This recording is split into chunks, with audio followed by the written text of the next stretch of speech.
Hello friends, இந்த வீடியோவில் நம்ம என்ன பார்க்க போகிறோன்னா எங்கள் ஊர் சந்தையில் நான் என்னென்ன வெஜிடபிள்ஸ் எல்லாம் வாங்கினேன், அதோடய ரேட்டெல்லாம் எவ்வளோ அப்படிங்கிறத பார்க்கலாம். நான் வாங்கினதுலேயே ரேட் அதிகமான பொருள்னால் பூண்டு தான். இந்த பூண்டு வந்து 150 ரூபா அப்படின்னு சொல்லிட்டு வாங்கினேன். மீதி எல்லா ஐட்டமே எல்லாமே ஒன்று 20 ரூபா, கூறு 20 ரூபா அப்படின்னு சொல்லி வாங்கினேன். பச்சை மிளகாய், எலுமிச்சம்பழம், கேரட்டு, பீன்ஸு, கோஸு, அவரைக்காய், கத்திரிக்காய் எல்லாமே 20 ரூபா அப்படின்னு வாங்கினேன். ஸ்வீட் கார்ன் வந்து 2 ஸ்வீட் கார்ன் 60 ரூபா அப்படின்னு சொல்லிட்டு வாங்கினேன். ஒன்று 30 ரூபா.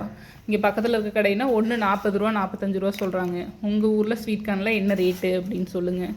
கீரையெல்லாம் முதல்ல 10 ரூபா 5 ரூபா அப்படின்னு சொன்னாங்க. இப்போ கீரை ஒரு கட்டு 20 ரூபா சொல்கிறாங்க. கட்டு வந்து இது ரொம்ப சின்ன கட்டு தான், இருந்தாலும் சுக்குட்டி கீரை 20 ரூபா, முருங்கீரை 20 ரூபா, எல்லாமே 20 ரூபா வந்துருச்சு. கருவேப்பிலை பார்த்திங்கன்னா இந்த கருவேப்பிலை 15 ரூபா சொல்கிறாங்க. கருவேப்பிலை ரேட் அதிகமாகிடுச்சு அப்படின்னு சொல்லி 15 ரூபா அப்படின்னு சொன்னாங்க. உங்கள் ஊர்லலாம் வெஜிடபிள்ஸ் இந்த ரேட்டு தானா, இல்லை இங்கே அதிகமாக இருக்கா அப்படின்னு சொல்லி கமெண்ட்ஸில் சொல்லுங்கள். தேங்க்யூ.